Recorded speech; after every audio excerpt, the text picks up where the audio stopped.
Greetings, YouTube. I'd like to talk about good design.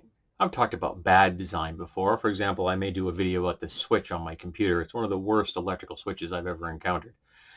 But today I'd like to talk about good design.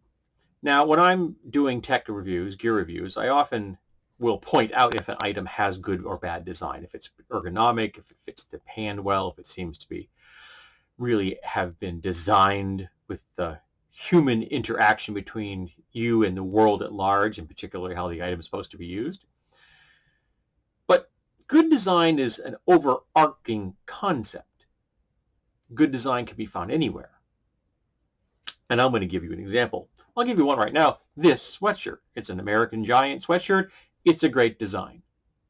It's not perfect. For example, I think that the hood is just a wee bit too deep for me. It works nicely with the hat, but when I don't have a hat on, so, if I'm sitting at the computer and it's cold in here, I have to do that, which is okay. But it's very toasty, quite comfortable, very durable. I like this a lot. My wife has two of them. I found one of them at an estate sale for $3 because they didn't know what they had. But no, today I'd like to talk about this. This is a brush. It's nothing fancy. It's just a brush. It's a nail brush, and I use it as such. Every time I clean my hands after working in the shop, I come upstairs and I use this to help keep my nails clean because I get grime under there like you would not believe. And I had an older brush, and the older brush eventually kind of, gave up the ghost. And so my wife said, well, I got this one. Why don't you try this one? So I said, okay, try that one. And I gave it a try, and it is wonderful. It fits the hand perfectly. It's curved. It's well chamfered. You can hold it firmly and comfortably, and it has just enough bristles as far as length and stiffness are concerned to do the job at hand without being harsh. It's just good design. But here's another example.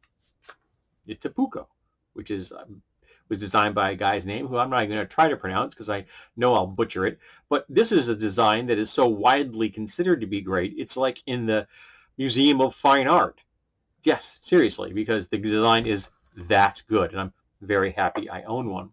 This one right here is another good example of a good design.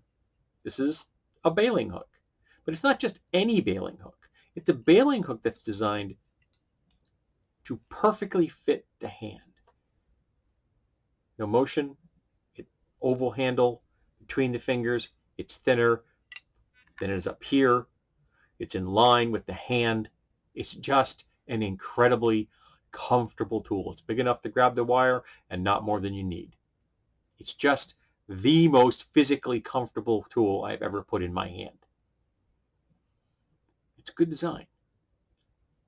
And we tend to ignore that a lot because a lot of the time in our modern world, we're designing stuff like this. We're designing something like that. It's a rectangle. And the case is okay. I like it. It's purple.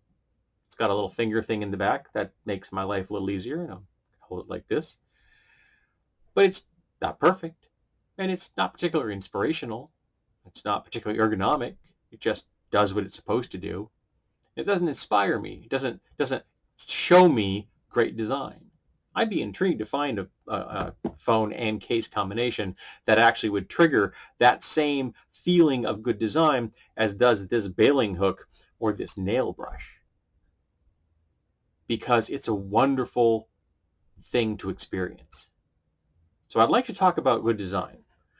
So in the comments below, please tell me what is something that you have encountered in your life that you didn't really think about much, but when you did encounter it, you were struck by how well it was designed. Necessarily, the most expensive or the rarest or what have you. It's just, it does the thing it's supposed to do. It does it very well, and you're thrilled to have encountered it, if not own it. So let's talk about good design.